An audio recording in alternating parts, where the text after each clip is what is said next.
Katakanlah, Tuhanku hanya mengharamkan perbuatan yang keji, baik yang tampak maupun yang tersembunyi, perbuatan dosa, melanggar hak manusia tanpa alasan yang benar, mempersekutukan Allah dengan sesuatu yang Allah tidak menurunkan alasan untuk itu dan mengada-adakan terhadap Allah apa yang tidak kamu ketahui. Surat Al-A'raf, ayat 33.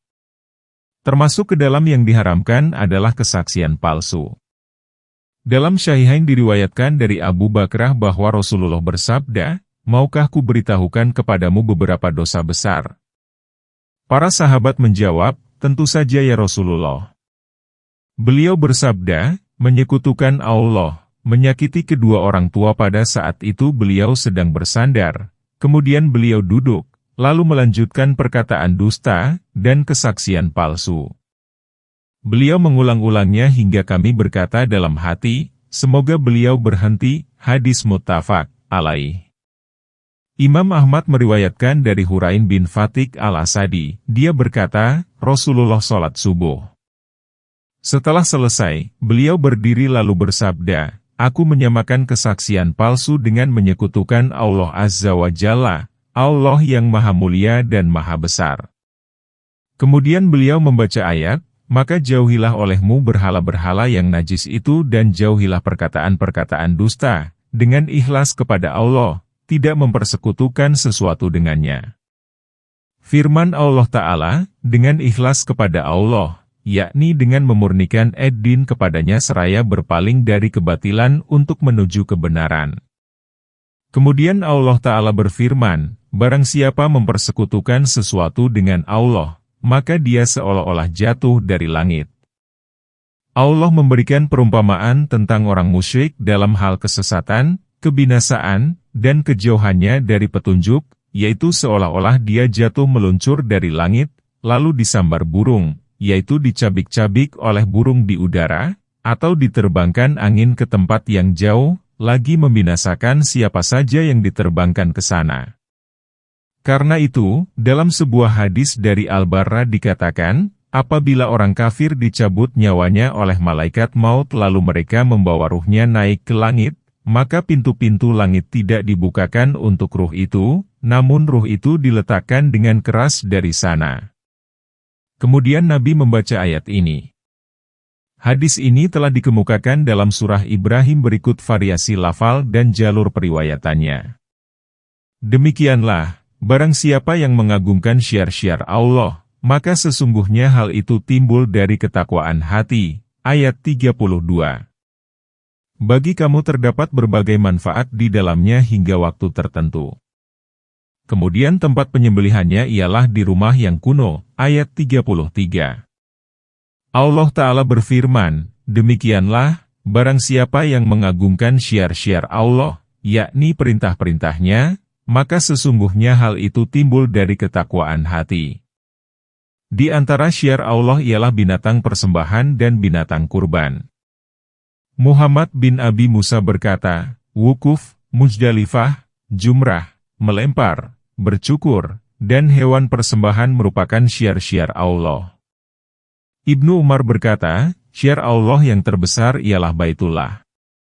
Tatkala menggiring binatang persembahan dan binatang kurban serta penyembelihannya pada tempat yang telah ditentukan itu merupakan bagian dari syiar Allah, maka kita harus mementingkan dan menghargainya. Artinya, kita harus membaguskan binatang persembahan dan memilihnya yang gemuk. Sehubungan dengan firman Allah, demikianlah, barang siapa yang mengagungkan syiar-syiar Allah, Ibnu Abi Hatim meriwayatkan dari Ibnu Abbas, dia berkata, yakni kita harus membaguskan dan mementingkan binatang persembahan serta memilihnya yang gemuk. Abu Umamah meriwayatkan dari Sahal, kami menggemukkan binatang kurban di Madinah, maka kaum muslim lain pun mengikuti jejak kami. Demikianlah diriwayatkan oleh Bukhari. Ali berkata, Rasulullah menyuruh kami agar memperhatikan mata dan telinga binatang kurban.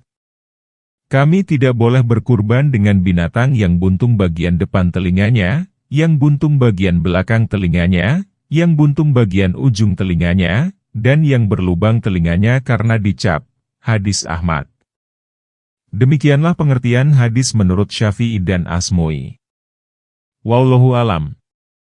Diriwayatkan oleh Ahmad, para penyusun kitab Sunan, dan Tirmidzi dari Ali dia berkata, Rasulullah melarang kami berkurban dengan binatang yang patah tanduknya dan yang telinganya terpotong, hadis Ahmad. Diriwayatkan dari Al-Bara, dia berkata, Rasulullah bersabda, tidak boleh berkurban dengan 4 jenis binatang, binatang yang jelas butanya, yang jelas sakitnya, yang jelas pincangnya, dan yang jelas patah tulang kakinya, hadis Ahmad dan Ahlu Sunan.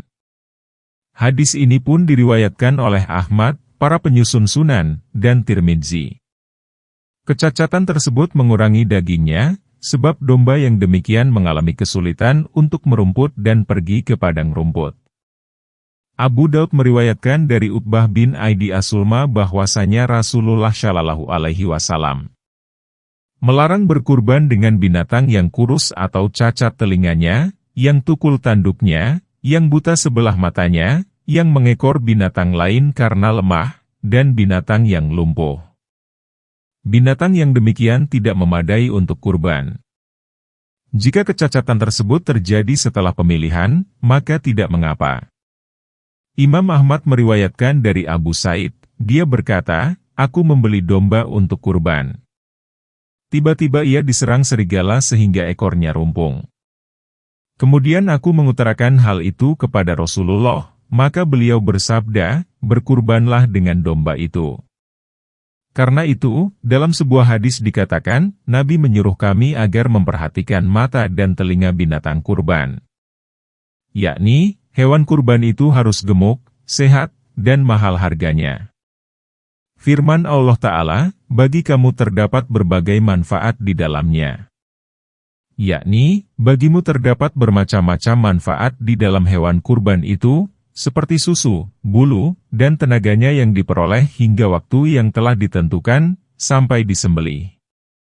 Sebagaimana hal ini ditegaskan dalam Syahihain bahwa Anas berkata, Rasulullah melihat seseorang yang menggiring hewan kurban. Beliau bersabda, tunggangilah ia. Orang itu menjawab, ini bewan untuk kurban.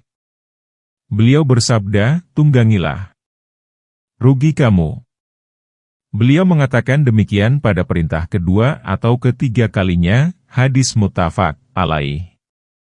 Dalam hadis yang diriwayatkan oleh Muslim dari Jabir, dari Rasulullah beliau bersabda, tunggangilah ia dengan cara yang baik, jika kamu memerlukannya, hadis Muslim. Firman Allah Ta'ala, kemudian tempat penyembelihannya ialah di rumah yang kuno, yakni tempat hewan kurban dan perjalanan akhirnya ialah di Baitullah, yaitu Ka'bah. Hal ini sebagaimana firman Allah Ta'ala, binatang persembahan yang diantarkan ke Ka'bah. Dan bagi tiap-tiap umat telah kami syariatkan penyembelihan supaya mereka menyebut nama Allah terhadap binatang ternak yang telah direzekikan Allah kepada mereka. Maka Tuhanmu ialah Tuhan yang Maha Esa, karena itu, berserah dirilah kamu kepadanya. Dan berilah kabar gembira kepada orang-orang yang tunduk patuh, ayat 34, yaitu orang-orang yang apabila disebut nama Allah, gemetarlah hatinya, orang-orang yang sabar terhadap apa yang menimpa mereka, orang-orang yang mendirikan sholat, dan orang-orang yang menafkahkan sebagian rezeki dari apa yang telah kami rezekikan kepada mereka. Ayat 35. Allah Ta'ala memberitahukan bahwa penyembelihan hewan kurban dan pengaliran darah atas nama Allah itu senantiasa disyariatkan dalam seluruh agama. Dan bagi tiap-tiap umat telah kami syariatkan penyembelihan supaya mereka menyebut nama Allah terhadap binatang ternak yang telah direzekikan Allah kepada mereka. Ditegaskan dalam Syahihain bahwa Anas berkata, didatangkan kepada Rasulullah 2 ekor domba besar yang berwarna hitam putih, dan bertanduk panjang. Kemudian beliau membaca basmalah, bertakbir, dan kakinya menginjak lambung kibasi, hadis Ahmad. Ahmad meriwayatkan bahwa Zaid bin Arqam berkata, aku bertanya, ya Rasulullah, apa artinya hewan kurban ini? Beliau menjawab, ia merupakan sunnah, tradisi, nenek moyangmu, Ibrahim. Para sahabat berkata, apa imbalan bagi kami dari kurban itu? Beliau bersabda, setiap bulu hewan kurban merupakan satu pahala. Dikatakan, bagaimana dengan bulunya? Beliau menjawab, setiap lembar bulu domba merupakan satu pahala, hadis Ahmad dan Ibnu Majah. Hadis ini juga dikemukakan oleh Ibnu Majah. Firman Allah Ta'ala, maka Tuhanmu ialah Tuhan yang Maha Esa, karena itu, berserah dirilah kamu kepadanya. Yakni, sembahanmu adalah satu.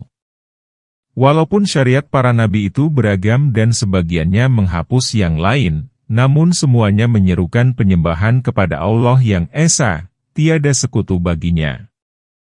Dan tidaklah kami mengutus seorang Rasul pun sebelum kamu melainkan kami mewahyukan kepadanya bahwa sesungguhnya tidak ada Tuhan melainkan Aku.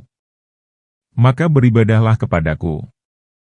Oleh karena itu, dia berfirman, maka berserah dirilah kepadanya, yakni patuhilah hukumnya dan taatlah kepadanya. Dan berilah kabar gembira kepada orang-orang yang tunduk patuh. Alangkah bagusnya penafsiran penggalan ini dengan ayat selanjutnya, yaitu firman Allah Ta'ala, yaitu orang-orang yang apabila disebut nama Allah, gemetarlah hatinya, yakni hati mereka takut kepada Allah. Orang-orang yang sabar terhadap apa, yaitu berbagai bentuk musibah, yang menimpa mereka, orang-orang yang mendirikan sholat, yakni yang menjalankan hak sholat dengan tepat waktu dan terpenuhinya segala rukunnya, dan orang-orang yang menafkahkan sebagian rezeki dari apa yang telah kami rezekikan kepada mereka, yakni menginfakkan rezeki yang baik yang telah dianugerahkan Allah kepada mereka, dinafkahkan kepada keluarga, kerabat, kaum miskin, dan orang-orang yang membutuhkan. Mereka berbuat baik kepada makhluk disertai pemeliharaan terhadap head-head sanksi Allah. Sifat-sifat yang harusan disampaikan merupakan penjelasan untuk kata Al-Muhbitin. Ya Allah, jadikanlah kami bagian dari mereka. Dan telah kami jadikan untuk kamu unta-unta itu sebagian dari syiar Allah. Kamu memperoleh kebaikan yang banyak padanya, maka sebutlah olehmu nama Allah ketika kamu menyembelihnya dalam keadaan berdiri. Kemudian apabila telah roboh, maka makanlah sebagiannya dan beri makanlah orang yang rela dengan apa yang ada padanya dan orang yang meminta-minta. Demikianlah, kami telah menundukkan unta-unta itu kepada kamu, mudah-mudahan kamu bersyukur. Ayat 36. Allah Ta'ala berfirman dengan nada mengingatkan hamba-hambanya atas unta-unta yang telah Dia ciptakan untuk mereka dan dijadikannya sebagai bagian dari syiar Allah, unta yang menuju ke rumahnya yang haram, bahkan unta itu merupakan hewan kurban yang terbaik. Sebagaimana Allah Ta'ala berfirman, janganlah kamu melanggar syiar-syiar Allah, dan jangan melanggar kehormatan bulan-bulan haram, jangan mengganggu binatang-binatang persembahan dan binatang-binatang berkalung, dan jangan mengganggu orang-orang yang mengunjungi Baitullah. Surat Al-Ma'idah, ayat 2, Al-Buda, sebagaimana dikatakan oleh Adha, ialah sapi dan unta. Walaupun mengenai arti kata Al-Buda ada dua pendapat, namun pendapat yang paling sahih ialah yang mengartikannya sebagai sapi dan unta. Makna ini diperkuat dengan hadis Muslim bahwa Jabir bin Abdillah berkata, Rasulullah menyuruh kami agar bersama-sama berkurban unta untuk 7 orang dan berkurban sapi untuk 7 orang pula, hadis Muslim. Firman Allah Ta'ala, kamu memperoleh kebaikan yang banyak padanya, yakni pahala di akhirat. Diriwayatkan dari Sulaiman bin Yazid Al-Ka'abi, dari Hisham bin Urwah, dari ayahnya, dari Aisyah bahwasanya Rasulullah bersabda, tiada perbuatan anak Adam yang paling disukai oleh Allah untuk dilakukan pada hari nahar selain mengucurkan darah hewan kurban. Hewan itu akan datang pada hari kiamat berikut tanduk, telapak kaki, dan bulu-bulunya. Darahnya itu akan menetes ke dalam sebuah wadah dari sisi Allah, sebelum darah itu jatuh ke tanah. Maka bergembiralah dengan hewan kurban itu, hadis Ibnu Majah dan Tirmidzi. Hadis ini diriwayatkan oleh Ibnu Majah dan Tirmidzi. Tirmidzi mensahihkannya. Diriwayatkan dari Ibnu Abbas bahwa Rasulullah bersabda, tiada pembelanjaan uang untuk sesuatu yang lebih baik daripada pembelian hewan kurban pada hari raya, Hadis Daruqutni. Hadis ini diriwayatkan oleh Daruqutni dalam sunan-sunannya. Firman Allah Ta'ala, maka sebutlah olehmu nama Allah ketika kamu menyembelihnya dalam keadaan berdiri. Diriwayatkan dari Al-Muttalib bin Abdullah bin Hathab dari Jabir bin Abdillah, dia berkata, aku sholat Idul Adha bersama Rasulullah. Setelah selesai, beliau membawa domba, lalu menyembelihnya sambil bersabda, dengan nama Allah. Allah Maha Besar. Ya Allah, hewan ini dariku dan dari umatku yang tidak mampu berkurban. Sawaf berarti hewan yang diberdirikan di atas 3 kaki, karena 1 kaki depannya yang kiri diikat. Saat menyembelih, Nabi membaca, dengan nama Allah. Allah Maha Besar. Tidak ada Tuhan melainkan Allah. Ya Allah, hewan ini darimu dan dipersembahkan kepadamu. Demikian menurut Ibnu Abbas, Mujahid, Abu Talhah, dan Al-Aufi. Dalam Syahihain dikatakan, diriwayatkan dari Ibnu Umar bahwa dia menjumpai seseorang yang telah membaringkan untanya dan dia hendak menyembelihnya. Maka Ibnu Umar berkata, bangunkan dan berdirikan dalam keadaan terikat kaki depannya yang sebelah kiri. Inilah cara penyembelihan Abul Qasim Muhammad, hadis muttafaq alaih. Firman Allah Ta'ala, kemudian apabila telah roboh, yakni jatuh ke bumi dan mati, karena tidak boleh memakan hewan yang disembelih kecuali telah mati dan tidak bergerak-gerak lagi. Dalam sebuah hadis marfu, artinya hadis ini langsung disandarkan kepada Nabi, dikatakan, janganlah kamu menyegerakan hilangnya nyawa sembelihan sebelum ia benar-benar mati. Diriwayatkan dari Umar ibnul Khattab bahwa Nabi bersabda demikian dan perkataan itu dikuatkan oleh hadis Sadad bin Aus dalam Syahih Muslim. Allah mewajibkan kebaikan terhadap segala perkara apabila kamu membunuh binatang buruan, lakukanlah dengan baik. Apabila kamu menyembelih hewan, lakukanlah dengan baik pula. Tajamkanlah pisaumu sehingga tidak terlalu menyakiti sembelihanmu, hadis Muslim. Diriwayatkan dari Abi Waqid Al-Laisi dia berkata bahwa Rasulullah bersabda, apa yang terpotong dari hewan yang masih hidup, maka itu adalah bangkai, hadis Ahmad, Abu Daud, dan Tirmidzi. Hadis ini diriwayatkan oleh Ahmad, Abu Daud, dan Tirmidzi. Tirmidzi mensahihkannya. Firman Allah Ta'ala, maka makanlah sebagiannya dan beri makanlah orang yang rela dengan apa yang ada padanya dan orang yang meminta-minta. Sehubungan dengan firman Allah, maka makanlah sebagiannya, sebagian ulama salaf berpandangan bahwa perintah ayat ini menunjukkan mubah dibolehkan. Malik berpandangan bahwa perintah itu menunjukkan sunnah. Para ulama berselisih mengenai makna al-kani wal emyutar.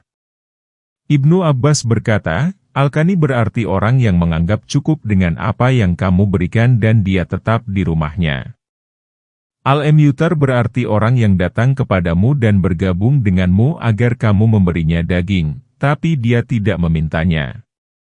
Ayat yang mulia ini dijadikan alasan oleh ulama bahwa daging kurban itu terbagi 3. Sepertiga untuk yang berkurban, sepertiga untuk dihadiahkan, dan sepertiga untuk disedekahkan kepada fakir miskin. Dalam hadis sahih dikatakan bahwasanya Rasulullah berkata kepada halayak, aku dahulu melarangmu menyimpan daging kurban lebih dari 3 hari. Kini makanlah dan simpanlah daging yang pantas menurutmu. Dalam hadis lain dikatakan, makanlah, simpanlah, dan sedekahkanlah. Adapun mengenai kulit hewan kurban, maka dikatakan pada hadis yang terdapat dalam Musnad Ahmad, dari An Umen, makanlah, sedekahkanlah, dan manfaatkanlah kulitnya, namun kamu tidak boleh menjualnya, hadis Ahmad. Permulaan waktu penyembelihan kurban ialah apabila matahari telah terbit pada hari nahar dan telah meninggi setinggi pelaksanaan sholat Aid berikut kedua khutbahnya. Diriwayatkan dari Al-Barra bin Aziz, dia berkata bahwa Rasulullah bersabda, permulaan aktivitas kita pada hari ini ialah sholat, pulang, kemudian menyembelih. Barang siapa yang berbuat demikian, berarti dia telah sesuai dengan sunnah kami. Barang siapa yang menyembelih sebelum sholat, maka daging sembelihannya merupakan sediaan untuk keluarganya, sama sekali bukan kurban.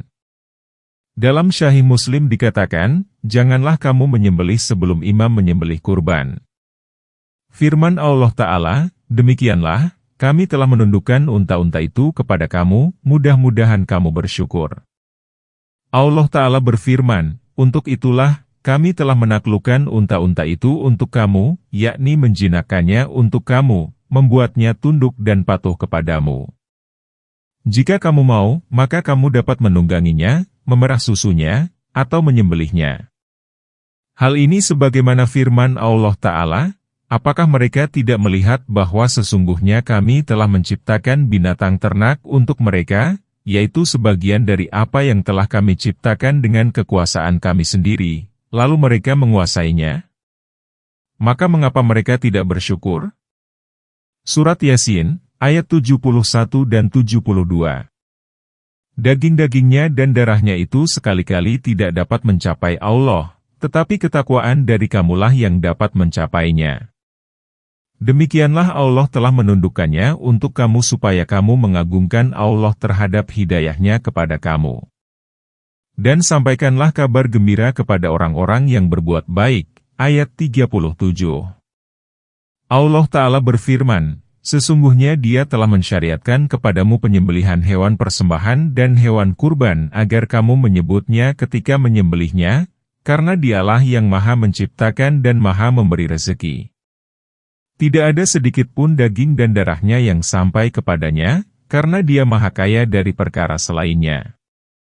Adalah bangsa Arab pada masa jahiliyah, apabila mereka menyembelih hewan untuk dipersembahkan kepada Tuhan-Tuhan mereka, maka mereka meletakkan sebagian daging persembahannya itu di atas Tuhan-Tuhan tersebut dan mencipratkan darahnya kepada Tuhan-Tuhan itu.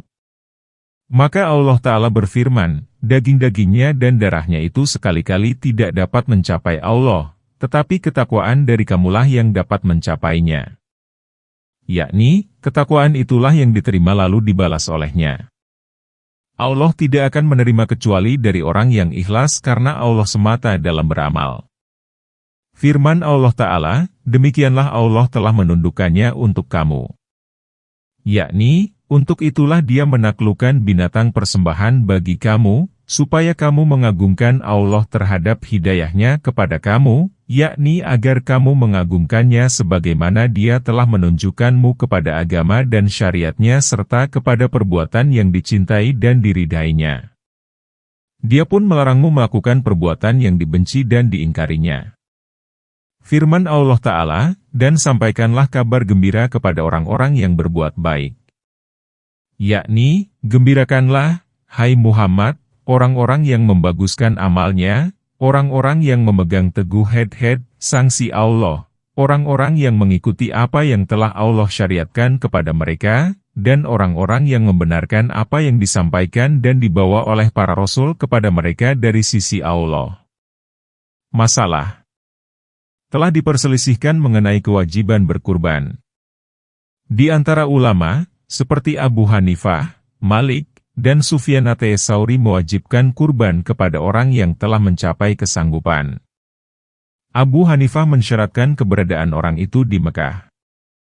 Kelompok ulama ini beralasan dengan sebuah hadis yang diriwayatkan oleh Ahmad. Namun, Ahmad sendiri menganggap hadis ini mungkar. Dalam hadis ini terdapat keanehan. Imam Syafi'i dan Ahmad berpendapat bahwa berkurban itu sunnah. Hal ini berdasarkan hadis, di dalam harta tidak ada hak orang lain kecuali zakat. Telah dikemukakan bahwa Nabi telah berkurban bagi umatnya.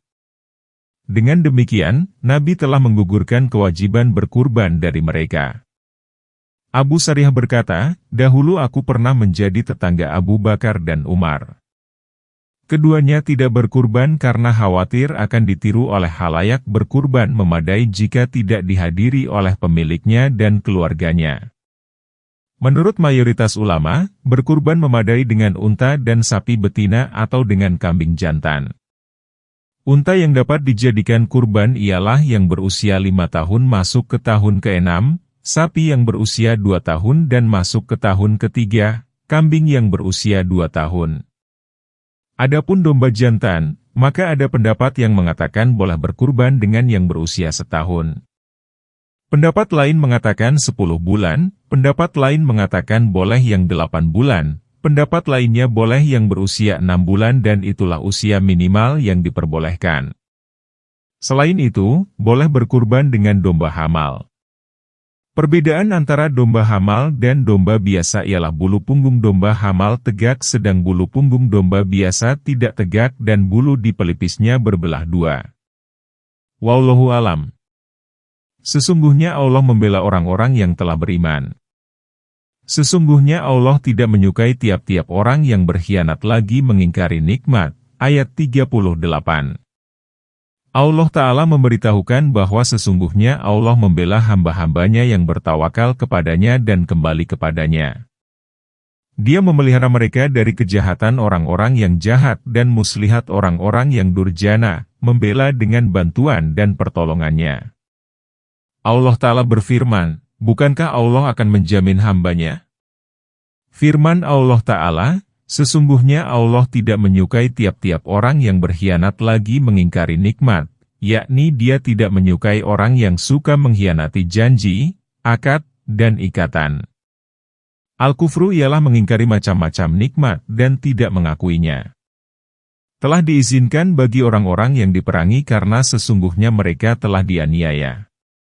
Dan sesungguhnya Allah benar-benar Maha Kuasa menolong mereka itu, ayat 39, yaitu orang-orang yang telah diusir dari kampung halaman mereka tanpa alasan yang benar, kecuali karena mereka berkata, Tuhan kami hanyalah Allah.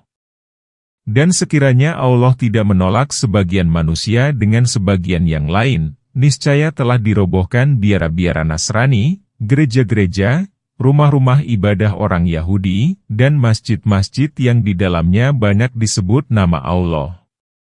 Sesungguhnya Allah pasti menolong orang yang menolongnya. Sesungguhnya Allah benar-benar Maha Kuat lagi Maha Perkasa. Ayat 40. Ibnu Jarir meriwayatkan dari Ibnu Abbas, dia berkata, tatkala Nabi diusir dari Mekah, Abu Bakar berkata, mereka telah mengusir nabinya. Sesungguhnya kami kepunyaan Allah dan sesungguhnya kepadanyalah mereka kembali. Niscaya dibinasakanlah mereka. Ibnu Abbas berkata, maka Allah menurunkan ayat, telah diizinkan bagi orang-orang yang diperangi karena sesungguhnya mereka telah dianiaya.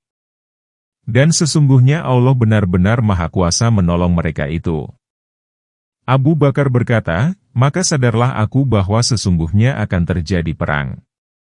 Kisah ini diriwayatkan oleh Ahmad. Lalu dia menambahkan, Ibnu Abbas berkata, ayat ini merupakan ayat yang pertama diturunkan mengenai perang. Riwayat ini pun dikemukakan oleh Tirmidzi. Dia menghasankannya. Hal ini menunjukkan bahwa surah tersebut merupakan surah Madaniyah. Firman Allah Ta'ala, dan sesungguhnya Allah benar-benar Maha Kuasa menolong mereka, yakni berkuasa untuk menolong hamba-hambanya yang beriman tanpa melalui peperangan. Namun, Dia berkehendak agar hamba-hambanya itu mengerahkan upayanya dalam menaatinya, sebagaimana firman-Nya, dan apabila kamu bertemu dengan orang-orang kafir, maka pancunglah batang leher mereka. Sehingga apabila kamu telah mengalahkan mereka, maka tawanlah mereka dan sesudah itu kamu boleh membebaskan mereka atau menerima tebusan sampai perang berhenti. Demikianlah, apabila Allah menghendaki niscaya Allah akan membinasakan mereka, tetapi Allah hendak menguji sebagian kamu dengan sebagian yang lain. Dan orang-orang yang gugur pada jalan Allah, Allah tidak akan menyia-nyiakan amal mereka.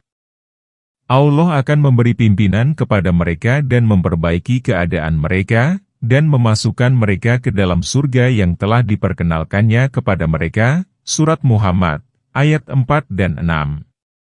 Allah Ta'ala berfirman, dan sesungguhnya kami akan mengujimu sehingga kami mengetahui orang-orang yang berjihad di antara kamu dan orang-orang yang bersabar dan kami akan menguji dengan berita-beritamu. Ayat-ayat yang berkaitan dengan hal ini banyak. Karena itu, sehubungan dengan firman Allah Ta'ala, dan sesungguhnya Allah benar-benar Maha Kuasa untuk menolong mereka. Ibnu Abbas berkata, Allah telah membuktikannya. Sesungguhnya Allah mensyariatkan jihad pada saat yang tepat menurutnya, karena ketika mereka berada di Mekah, kaum musyrik lebih banyak jumlahnya. Jika kaum muslim disuruh berperang, sedang mereka kurang dari 10 orang, niscaya hal itu akan menyulitkan mereka. Karena itu, tatkala penduduk Madinah bersumpah setia kepada Rasulullah pada malam Akabah, dan mereka berjumlah 80 orang, mereka berkata, "Wahai Rasulullah, mengapa kita tidak menyerang penduduk lembah, yang mereka maksud adalah penduduk Mina, pada malam hari lalu kita bunuh mereka?" Rasulullah bersabda, "Aku belum lagi diperintah untuk itu." Setelah kaum musyrik melampaui batas dan mereka mengusir Nabi dari tengah-tengah mereka dan hendak membunuhnya serta memporak-porandakan para sahabatnya, maka sebagian kaum muslim pergi ke Habasyah dan sebagian lagi ke Madinah. Setelah mereka menetap di Madinah dan Rasulullah menggembleng mereka, lalu mereka bersatu dengannya, tampil menolongnya, serta telah memiliki negara Islam dan tambatan tempat mereka bergantung, maka Allah mensyariatkan jihad untuk memerangi musuh. Jadi, ayat ini merupakan ayat pertama tentang perintah jihad. Maka Allah Ta'ala berfirman, telah diizinkan bagi orang-orang yang diperangi untuk berperang karena mereka telah berbuat zalim. Sesungguhnya Allah benar-benar Maha Kuasa untuk menolong mereka. Firman Allah Ta'ala, orang-orang yang telah mengusir Muhammad dan para sahabatnya dari kampung halaman mereka di Mekah tanpa alasan yang benar. Kecuali hanya karena mereka telah mengatakan, Tuhan kami adalah Allah. Yakni, kaum muslim ini tidak pernah berbuat jahat dan kesalahan kepada mereka, kecuali karena mereka telah mengesahkan Allah dan menyembahnya tanpa mempersekutukannya.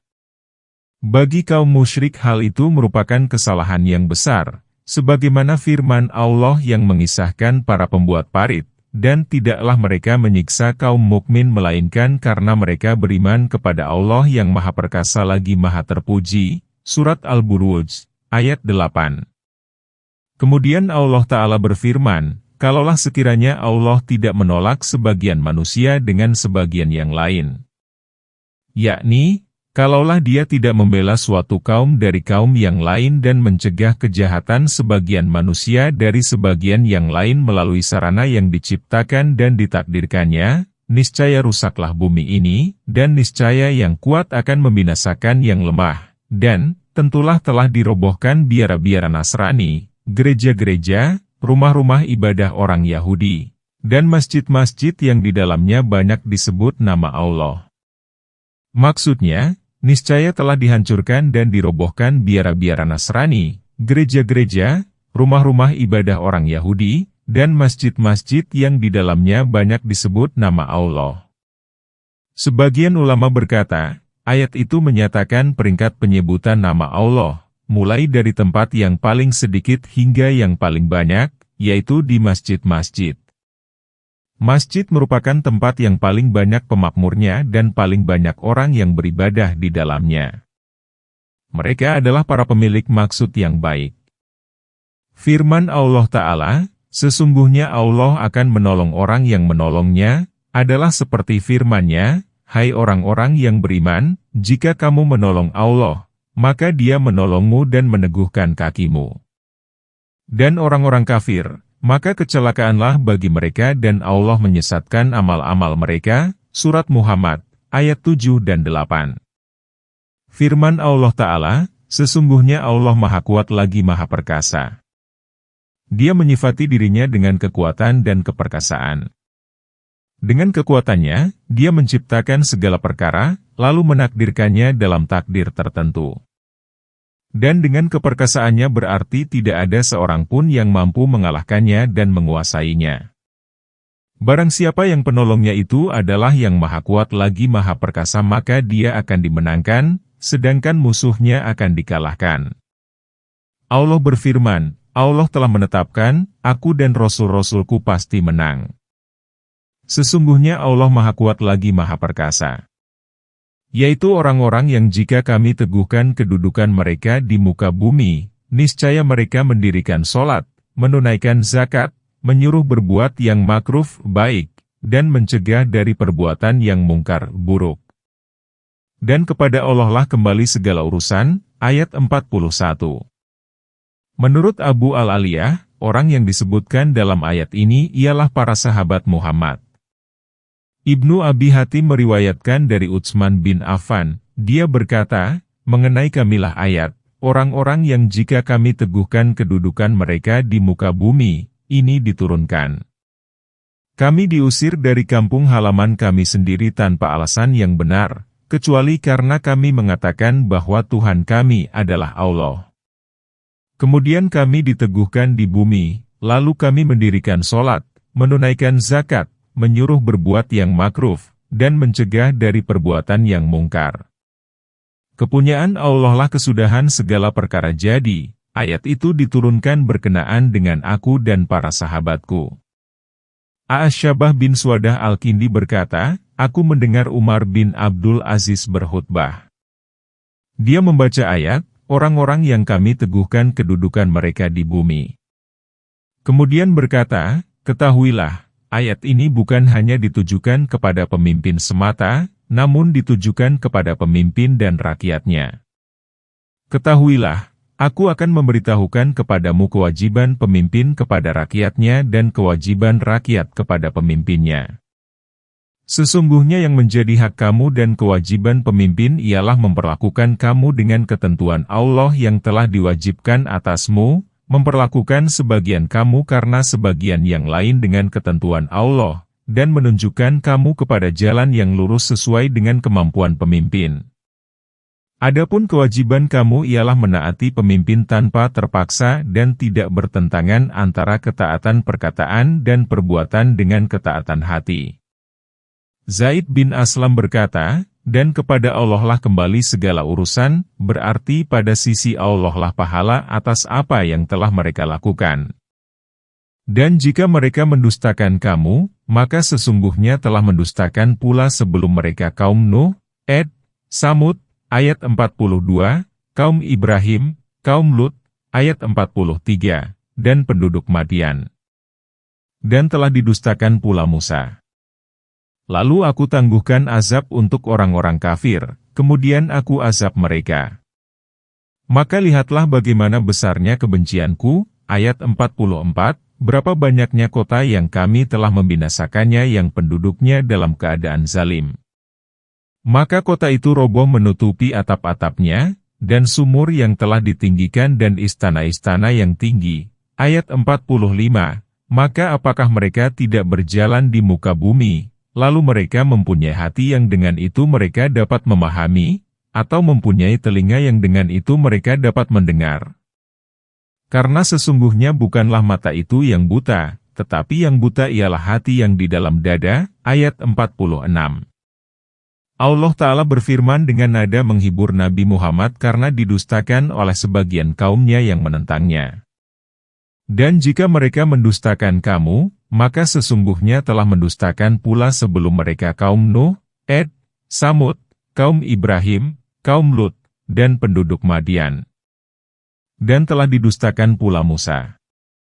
Mereka mendustakan para nabi, walaupun para nabi itu membawa berbagai bentuk mukjizat yang nyata dan dalil-dalil yang terang. Lalu aku tangguhkan azab untuk orang-orang kafir, kemudian aku azab mereka. Maka lihatlah bagaimana besarnya kebencianku. Yakni, bagaimana kebencian dan siksaku atas mereka.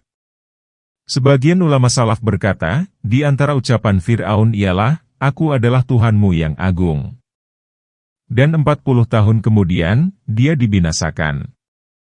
Dalam Syahihain diriwayatkan dari Abu Musa, bahwa Nabi bersabda, Allah memberi tangguh kepada orang zalim. Apabila dia menyiksanya, sangat pedih sekali, hadis muttafaq alaih. Kemudian beliau membaca ayat, demikianlah siksa Tuhanmu apabila dia menyiksa penduduk negeri sedang mereka berbuat zalim. Sesungguhnya siksanya sangat pedih lagi berat. Kemudian Allah Ta'ala berfirman, berapa banyaknya kota yang kami telah membinasakannya. yakni, berapa banyaknya negeri yang telah aku binasakan, yang penduduknya dalam keadaan zalim, yakni mendustakan para rasulnya. Maka kota itu roboh menutupi atap-atapnya, yakni rumah-rumahnya roboh dan tanamannya hancur, dan sumur yang telah ditinggikan, tidak lagi dapat diambil airnya, padahal dahulu ia dikunjungi oleh banyak manusia. Dan istana-istana yang tinggi, lagi kokoh tidak lagi mampu melindungi penduduknya dari siksa Allah. Hal ini sebagaimana firman Allah Ta'ala, dimanapun kamu berada, niscaya kematian akan menjumpaimu, walaupun kamu berada dalam benteng yang kokoh. Surat An-Nisa, ayat 78. Firman Allah Ta'ala, maka apakah mereka tidak berjalan di muka bumi, berikut tubuh dan pikirannya untuk menyaksikan jejak kaum terdahulu, apa yang telah dilakukan Allah kepada mereka dan nestapa serta siksa apakah yang telah menimpa kampung halaman mereka? Lalu mereka mempunyai hati yang dengan itu mereka dapat memahami, atau mempunyai telinga yang dengan itu mereka dapat mendengar, lalu mengambil pelajaran darinya.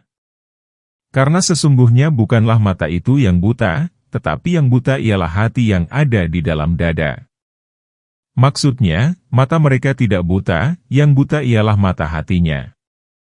Alangkah baiknya puisi yang berkaitan dengan hal itu yang dikemukakan oleh Muhammad bin Abdullah bin Muhammad bin Hayyan al-Andalusi Asy-Syantarini yang meninggal pada tahun 517 Hijriah. Hai manusia yang mendengarkan cibir seruan kesengsaraan. Telah memanggilmu dua tanda kematian. Uban dan kerentaan. Jika kamu tidak menyimak peringatan, apa gunanya dua kesadaran di kepalamu? Pendengaran dan penglihatan. Bisu dan tuli hanyalah orang yang tidak menggunakan dua petunjuk mata dan jejak. Masa sirna, dunia fana, planet lenyap.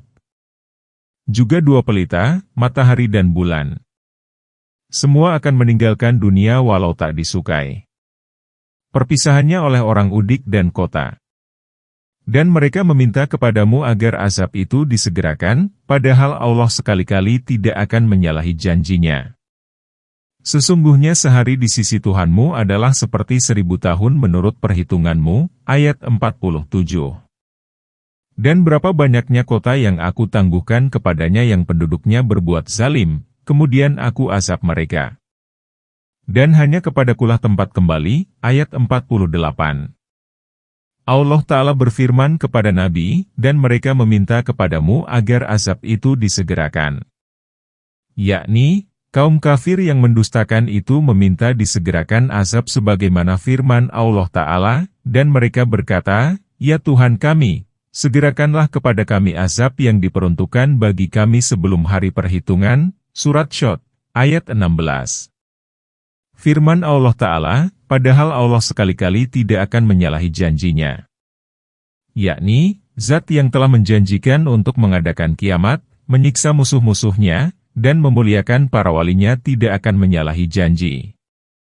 Firman Allah Ta'ala, sesungguhnya sehari di sisi Tuhanmu adalah seperti 1000 tahun menurut perhitunganmu.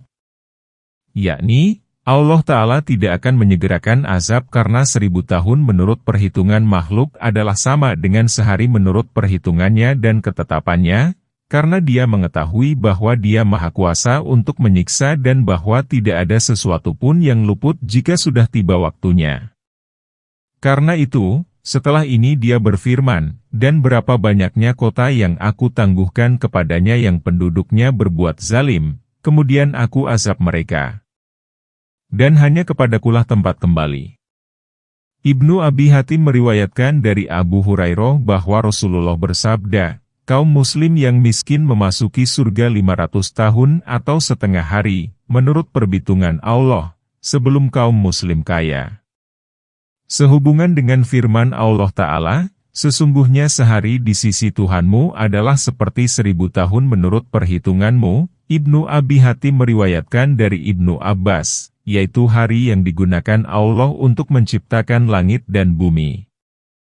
Katakanlah, hai manusia, sesungguhnya aku adalah seorang pemberi peringatan yang nyata kepadamu, ayat 49. Maka orang-orang yang beriman dan mengerjakan amal-amal yang saleh, bagi mereka ampunan dan rezeki yang mulia. Ayat 50. Dan orang-orang yang berusaha dengan maksud menentang ayat-ayat kami dengan melemahkan, mereka itu adalah penghuni-penghuni neraka. Ayat 51. Allah Ta'ala berfirman kepada Nabi tatkala orang-orang kafir meminta diturunkan siksa dan memintanya disegerakan, katakanlah, hai manusia, sesungguhnya aku adalah seorang pemberi peringatan yang nyata kepadamu. Yakni, sesungguhnya aku hanyalah seorang rasul bagimu.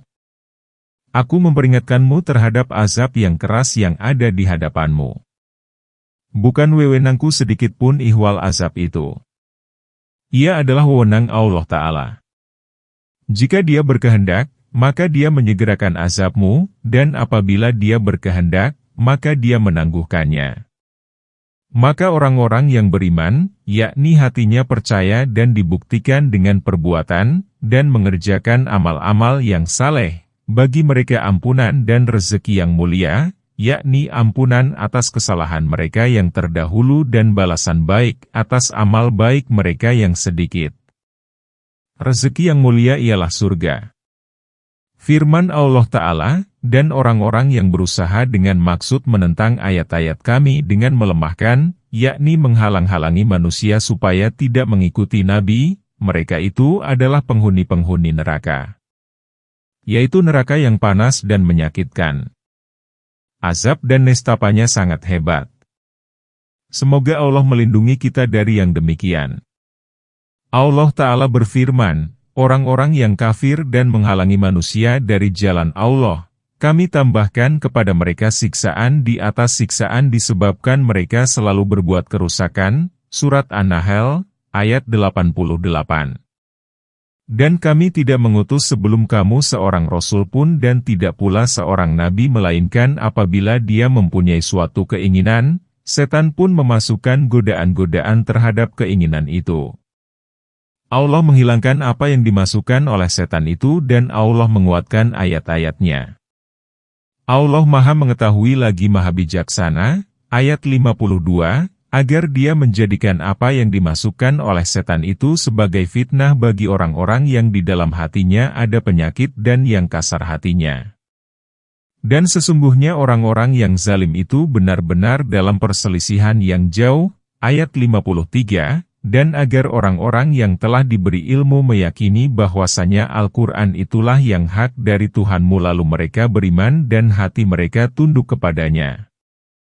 Dan, sesungguhnya Allah adalah pemberi petunjuk bagi orang-orang yang beriman kepada jalan yang lurus, ayat 54. Sehubungan dengan kelompok ayat ini, banyak mufasir yang menceritakan kisah Garani dan kejadian kembalinya sejumlah orang yang berhijrah dari Habsyi. Di antara mereka ada yang menduga bahwa kaum musyrik Quraisy telah masuk Islam. Namun, semua jalur kisah tersebut mursal dan aku tidak melihatnya memiliki sanad yang sahih. Wallahu alam. Kisah sesat itu demikian, surah An-Najm diturunkan dan Nabi membacakannya kepada kaum musyrik. Ketika beliau sampai kepada firman Allah Ta'ala, maka apakah kamu patut menganggap Al-Lata, Al-Uzza, dan Manah yang ketiga yang paling terkemudian sebagai anak Allah? Apakah patut untuk kamu anak laki-laki dan untuk Allah anak perempuan? Surat An-Najm, ayat 19-21, maka ketika itu setan memasukkan ke dalam ucapan Nabi kalimat-kalimat, sesungguhnya Tuhan-Tuhan itu memiliki pemuda-pemuda, garanik, tampan yang terhormat. Dan sesungguhnya syafaat Tuhan-Tuhan itulah yang diharapkan. Kedua kalimat ini merasuk ke dalam kalbu setiap musyrikin Mekah. Mereka mengoceh, sesungguhnya Muhammad telah kembali kepada agamanya semula dan kepada agama kaumnya. Setelah Rasulullah sampai kepada akhir surah An-Najm, maka sujudlah beliau dan sujud pula semua orang muslim dan musyrik yang berada di sana. Maka, masing-masing dari kedua kelompok itu terheran-heran. Kaum muslim tidak mendengar dua kalimat di atas yang dimasukkan oleh setan. Lalu kalimat tersebut merebak di halayak. Setan menonjolkannya sehingga kalimat itu sampai di negeri Habsyi dan kepada kaum muslim yang berada di sana. Mereka bercerita bahwa kaum musyrik telah beriman di Mekah. Maka mereka pun bergegas kembali ke Mekah. Sesungguhnya Allah telah menghapus kalimat yang dimasukkan oleh setan. Allah telah menetapkan ayat-ayatnya dan memelihara kebohongan dari nabinya.